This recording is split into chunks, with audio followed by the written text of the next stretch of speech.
Olá, amigos, salve Maria. Vemos ao longo da história um fenômeno bastante comum, que é o de santos que foram filhos gerados em lares verdadeiramente católicos, muitas vezes criados por mães canonizadas pela Igreja ou com fama de santidade. Basta lembrarmos do exemplo de Santa Mônica, mãe de Santo Agostinho, de Santa Silvia de Roma, mãe de São Gregório Magno, e de Margarita Oquiena, mãe de São João Bosco. Incomparavelmente acima de todas elas, encontra-se Nossa Senhora, que foi feita cheia de graça para cumprir com a sua missão de se tornar a Mãe de Deus. Santo Afonso, em um livro que acabamos de reeditar chamado Instrução aos Católicos, comenta da seguinte forma como Nossa Senhora foi preparada por Deus para a maternidade divina. A Santíssima Virgem foi redimida, mas de uma maneira mais nobre. Os demais homens foram redimidos depois de haverem incorrido na culpa original, enquanto Maria foi remida antes de incorrer nela, pois dela foi preservada.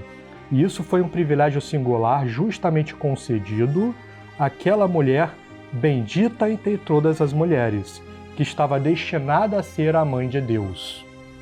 Ora, Dom Lefebvre encontrou-se com um desafio sem precedentes no século XXI.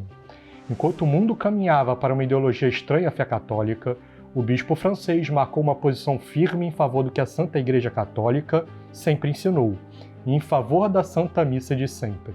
De même, dans quelques années, je ne sais pas, le bon Dieu seul connaît le nombre des années qu'il faudra, pour que le jour où la tradition retrouve ses droits à Rome, nous serons embrassés par les autorités romaines qui nous remercieront d'avoir maintenu la foi dans les séminaires, dans les familles, dans les cités, dans nos pays, dans nos couvents, dans nos maisons religieuses, pour la plus grande gloire du bon Dieu et pour le salut des âmes. Au nom du Père et du Fils et du Saint-Esprit.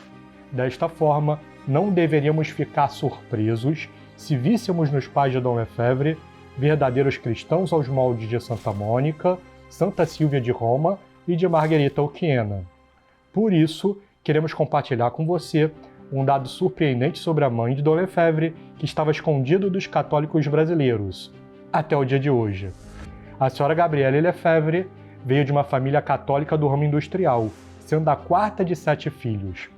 Ela teve uma educação católica de berço e viveu durante toda a sua vida no nordeste da França, na fronteira com a Bélgica. E após casar, a senhora Lefebvre também seria mãe de uma família numerosa, tendo 8 filhos no total. E aqui está uma primeira observação importante, pois dos seus 8 filhos, 5 acabaram se consagrando a Deus, dentre eles, Dom Lefebvre.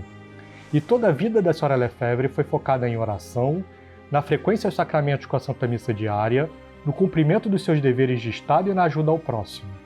De tal forma que uma viúva compararia a mãe de Dom Lefebvre aos melhores sacerdotes da época, dizendo que Gabriele Lefebvre é para mim melhor do que um padre jesuíta. E a irmã Pascal comentaria que na sua atividade voluntária como enfermeira, a senhora Lefebvre buscava sempre os mais pobres e a fazer o trabalho que desagradava às outras senhoras. Em 1903, a senhora Lefebvre se tornou membro da Ordem Terceira dos Franciscanos e 6 anos depois fez a consagração a Nossa Senhora pelo método de São Luís Maria Grignon de Montfort. Então, segundo o padre Lecron, autor do livro que agora apresentamos, a senhora Lefebvre começou a sofrer as primeiras impressões dos estigmas em julho de 1909. Padre Lecron consultou as cartas do diretor espiritual da senhora Lefebvre, Padre Uré, para fornecer comprovações escritas de que ela teria sido estigmatizada. E o Padre Uré é bem claro sobre a estigmatização, quando afirma que, com a mesma insistência que geralmente usamos para solicitar um favor, a senhora suspirava pela 5ª ferida, destinada a aperfeiçoar em si sua imagem sagrada. Como São Francisco, a senhora deseja poder dizer: carrego em minha carne os estigmas de Jesus Cristo. Em outro lugar, o Padre Uré irá exclamar: o pequeno incidente ocorrido ontem de manhã e que provocou o seu grito brotou espontaneamente de sua alma. É bastante revelador sobre este assunto, assim como que a senhora me escreveu a respeito das cicatrizes da cruz. E o sacerdote arremata exclamando: ó, que operador delicado é Jesus esposo!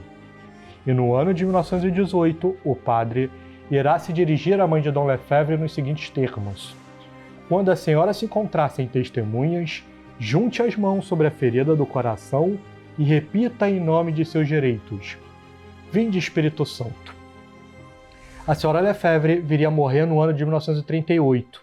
Pouco tempo depois, a Segunda Guerra Mundial começaria, e o seu marido, o Sr. Lefebvre, viria a ser preso pela extrema-esquerda nazista em 1941.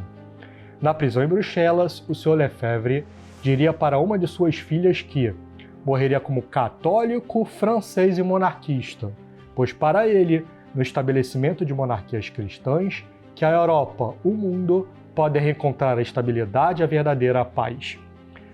O calvário do pai de Dom Lefebvre terminaria com uma morte por maus tratos no campo de concentração de Sonnenberg, em 1944. A exemplo de São Francisco de Assis, que também sofreu com os estigmas, a senhora Lefebvre teria buscado esconder esse favor divino do grande público.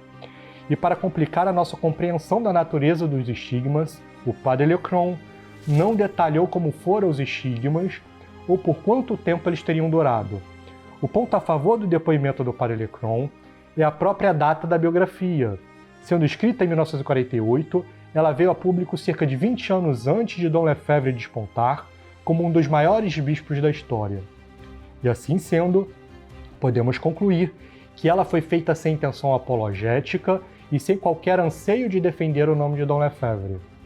Na verdade, o próprio autor, padre Lecron, explicou o motivo de ter escrito o livro. É porque ele acredita na santidade da senhora Lefebvre.